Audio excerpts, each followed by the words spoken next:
제어문 중 첫 번째 제어문인 조건문에 대한 강의를 시작하겠습니다. 프로그램의 흐름이 어떤 조건에 따라 특정한 방향으로 진행되어야 하는 경우에는 조건문을 사용합니다. 이번 강의에서는 조건문의 형식을 알아보겠습니다. 조건문은 비교 연산자나 논리 연산자를 이용해서 조건의 참과 거짓 여부에 따라서 어떤 명령문을 실행할지 결정합니다. 주로 2개 혹은 그 이상의 대안이 주어지는데 컴퓨터는 조건문의 결과에 따라 이 중에서 1개의 명령문을 선택해서 실행하게 됩니다. 파이썬에서 사용하는 조건문 형태는 if문 한 종류뿐입니다. 조건문의 기본적인 흐름도는 여기 있는 그림과 같습니다. 어떤 코드 흐름 속에서요, 이렇게 if문이 오면은 if문에서 불림 표현식, 즉 조건을 확인합니다. 그렇게 해서 이 조건이 참이면은 조건이 참인 경우에 실행하는 코드 블록이 이제 실행이 되고요. 아니면은 조건이 이제 거짓이면은 그 거짓인 경우에 또 실행하는 블록이 있습니다. 이렇게 해서 코드를 실행하고 다음으로 넘어가는 게 일반적인 조건문이고요.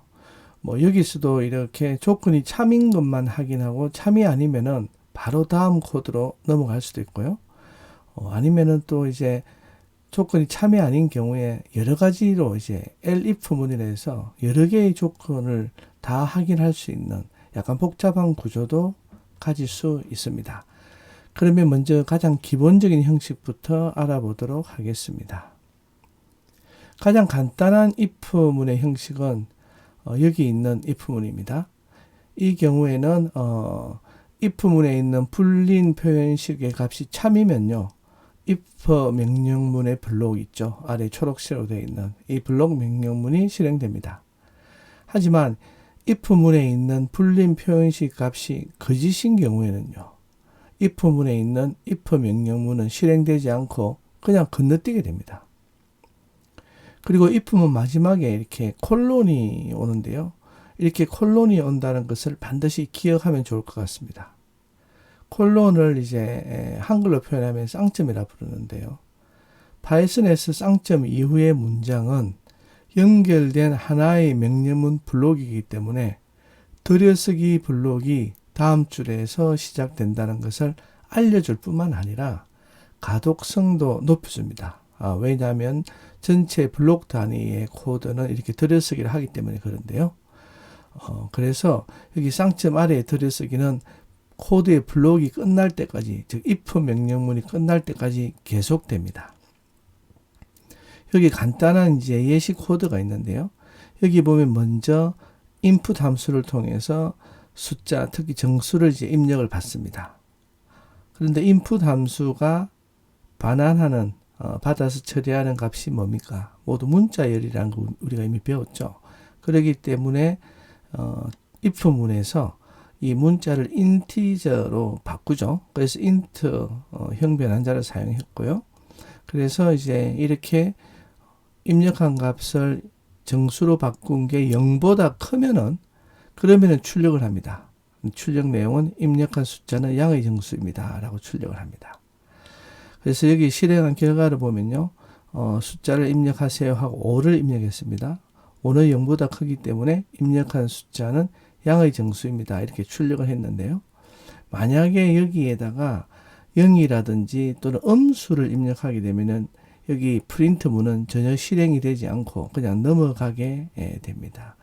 이것이 이제 가장 간단한 이제 if문의 형식이고요. 이것보다 조금 더 복잡한 조건문을 한번 보겠습니다.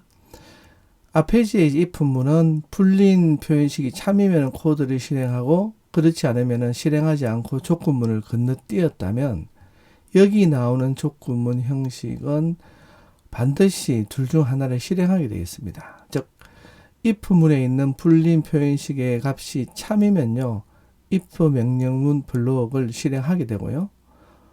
그것이 거짓일 경우에는 else 명령문 블록을 실행하게 됩니다. 그래서 둘 중 하나는 반드시 실행을 하게 되어 있는 조건문 구조라고 보시면 됩니다. 그리고 참고로 else문은 선택 사항이기 때문에 생략할 수가 있죠. 그래서 바로 앞에서 우리가 본 예에서는 이렇게 else문이 생략된 상태의 아주 간단한 조건문이었고요. 여기서는 이제 else문이 포함되어 있기 때문에 만약에 if문에 있는 불림 표현식이 거짓이면은 else문을 처리하도록 했습니다. 여기서도 이제 if와 else 마지막에는 이제 쌍점이 오는데요. 그렇기 때문에 if 불림 표현식 다음에 오는 if 명령문 블록은 모두 들여쓰기를 해야 하고요. else문, 이제 else하고 쌍점 온 그 다음에 오는 else 명령문 블록도 마찬가지로 들여쓰기를 해야 됩니다. 들여쓰기는 우리가 앞서 강의에서도 설명을 드렸는데 4개의 공백이나 하나의 탭을 사용할 수 있는데 파이썬 개발자 커뮤니티에서는 공백 4개를 사용할 것을 권장하고 있고요. 그렇기 때문에 그걸 참고하시면 되는데 사실 뭐 둘 중에 아무거나 사용하셔도 됩니다. 그리고 아이들 등 파이썬 프로그램 편집기를 사용하면요. 이전 줄이 쌍점으로 끝나면 자동으로 다음 줄부터 들여쓰기를 하기 때문에 편리합니다. 여기 이제 화면의 코드는요. 입력한 숫자가 양의 정수면 조건이 참이 되고 그래서 이제 if 명령문이 실행되어서 입력한 숫자는 양의 정수입니다는 메시지를 출력합니다. 만약에 입력한 숫자가 0이거나 음수면은 즉 양의 정수가 아니면은 조건이 거짓이 되겠죠. 그러면 else 명령문이 실행이 되어서 입력한 숫자는 양의 정수가 아닙니다 라는 메시지를 출력합니다. 그리고 앞의 코드와 다르게 이번에는 int 형 변환자를 변수 i에다 하지 않고요. 바로 input 함수에다가 이렇게 중첩 함수로 이렇게 사용했습니다. 그래서 앞 코드는 int가 이렇게 i에 넣었고요. 이 디코드는 input 함수에다 바로 넣었다는 차이가 있는데 둘 중 하나 그냥 편리한 것을 사용하면 되겠습니다. 이제 조건문의 전체 구조를 한번 살펴보겠습니다. if문을 작성하는 일반적인 형식은 여기 화면에 보이는 내용입니다. 조건문 작성 시 if문은 반드시 있어야 합니다. if문은 반드시 있어야 되고요. 이외의 elif문과 else문 이 모두가 선택사항이라서 생략이 가능합니다. elif문의 수는 제한이 없기 때문에 여러 개 작성을 할 수가 있고요. 반면에 else문은 딱 하나만 올 수가 있습니다. 그리고 항상 맨 마지막에 와야 합니다. 그리고 if문, elif문, else문의 마지막에는 쌍점이 옵니다. 조건문 중 if문과 elif문에 있는 각각의 불림 표현식인 불림 표현식 1, 불림 표현식 2, 그리고 쭉 내려가서 불림 표현식 n의 값은요. 참과 거짓 둘 중 하나만 가질 수 있습니다. 그리고 조건문은 위에서부터 아래로 순서대로 이렇게 실행이 되면서 불림 표현식의 값을 평가하는데 만약 불림 표현식의 값이 참인 경우 해당 명령문이 실행이 됩니다. 그리고 불림 표현식 모두가 거짓인 경우에는 마지막에 있는 else 명령문이 실행이 됩니다. 그렇기 때문에 여기서도 이 조건문에서는 반드시 조건문 안에 있는 어떤 명령문이 실행은 되겠죠. 그런데 만약에 elif문에 이제 두 개가 불림 표현식 두 개가 참인 경우에는요. 먼저 참인 게 실행이 되고 그 다음에 참인 경우는 실행이 되지 않습니다. 그래서 조건문에서는 순서도 중요하다라는 점을 알고 있으면은 조건문 작성할 때 도움이 될 것 같습니다. 그리고 조건문은 이처럼요. 어떤 조건에 따라 프로그램의 논리가 특정한 방향으로 진행되어야 하는 경우에 이렇게 사용할 수가 있는데요. 그렇기 때문에 일반적으로 조건문을 if, then, else 문이라고도 부릅니다. 그리고 불림 표현식은 참 또는 거짓 둘 중 하나만 이제 하나만 올 수 있다는 것을 다시 한번 말씀드리겠습니다. 그럼 이번에는 이제 예를 한번 보겠습니다. 여기 보면은 두 개의 변수가 있는데요. 문자열로 되어 있고 정수를 입력하세요 라고 해서 이게 프롬프트 변수에 할당이 되었고, 두 번째는 이제 둘 중 더 큰 수는 하고 중괄호가 있습니다. 이건 대체 필드로 사용할 수 있는 거죠. 그런 문자열이 리절트에 있습니다. 뭐 이렇게 한 이유는 반복된 예를 정수를 입력하세요를 두 번을 입력받기 때문에 그냥 하나의 변수 프롬프트에다가 이렇게 했습니다. 그리고는 이제 세 번째 코드에서는 이렇게 인풋 함수에서 정수를 입력하세요 라고 해서 입력을 받아서 그 입력받은 값에 문자열이기 때문에 이것을 인티자로 형변환해서 x에다 할당했고요. 두 번째 있는 인풋 함수도 정수를 입력하세요 라고 프롬프트를 이제 출력하고 값을 입력받아서 이것을 인티자로 형변환해서 변수 y에다 할당을 합니다. 그래서 둘 다 이제는 어떻게 됩니까? 인티자로 바뀌었죠. 그리고는 이제 조건문으로 비교를 하게 됩니다. 그렇게 해서 이제 만약에 x가 먼저 입력한 값이 y보다 더 크다면은 if문을 이제 실행을 하겠죠. 이때 이제 출력을 하는데, 출력하는 것은 result라는 문자열입니다. 문자열 안에 대체 필드가 있기 때문에 여기에 x 값을 넣죠. 그래서 둘 중 더 큰 수는 x입니다. x 값이 무엇이든지 그 x 값을 출력할 것이고요. 만약에 x 값이 첫 번째 입력한 값이 두 번째 입력한 값보다 작다면은, 그럼 x가 y보다 작다면은 이제 둘 중 큰 수는 y입니다로 출력을 하겠죠. 그래서 이제 y의 값이 어떤 값이든 그렇게 출력을 할 거고요. 만약에 x가 y보다 크지도 않고 작지도 않다면 뭡니까? 숫자가 같겠죠.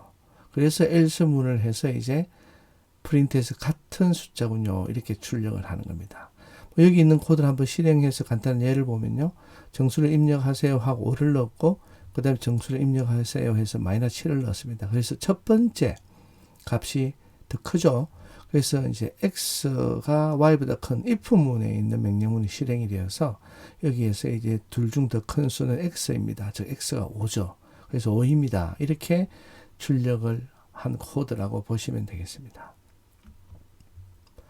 그리고요, 조건문은 또 다른 조건문을 가지고 있을 수 있습니다.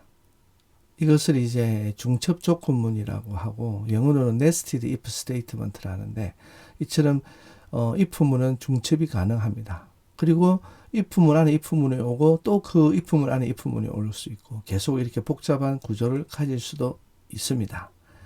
여기 코드를 보면요, 이제 앞서 했던 코드와 약간 다르게 했습니다. 여기서는 이제 앞서 코드와 같은데 먼저 x와 y가 같은지를 확인하죠. 그래서 같다면은 이제 먼저 출력을 같은 숫자군요 라고 출력을 하고요. 그렇지 않다면 else문이 실행이 되면, 같지 않다면은 그때 가서 다시 이제 if문과 else문을 비교를 합니다. 그래서 x가 y보다 크다면은 이제 둘 중 더 큰 수는 x입니다를 출력을 할 것이고, 그렇지 않다면은 둘 중 더 큰 수는 y입니다. 이렇게 출력을 할 겁니다. 그래서 같은 내용을 입력을 했을 때 이번에는 둘이가 숫자가 같지 않기 때문에 else문이 출력이 되고요. else문 안에서 이제 if문이 출석이 됐는데, 이것은 바로 앞서 우리가 사용했던 if, elif, else문과 같은 결과를 가져오죠. 그래서 코드를 이제 작성할 때 이것은 여러분의 선택 사항입니다. 여러분이 선호하는 방식으로 이렇게 중첩 조건문을 작성할 수도 있고요. 아니면 이렇게 모든 조건이 복잡해지면 그냥 if, elif, elif, elif, else 이런 식으로 해서 작성을 할 수도 있고, 그래서 여러분의 상황에 따라서 적절하게 여러분이 선호하는 방식으로 코드를 작성하면 되겠습니다. 조건문 형식에 대한 강의를 마치겠습니다. 감사합니다.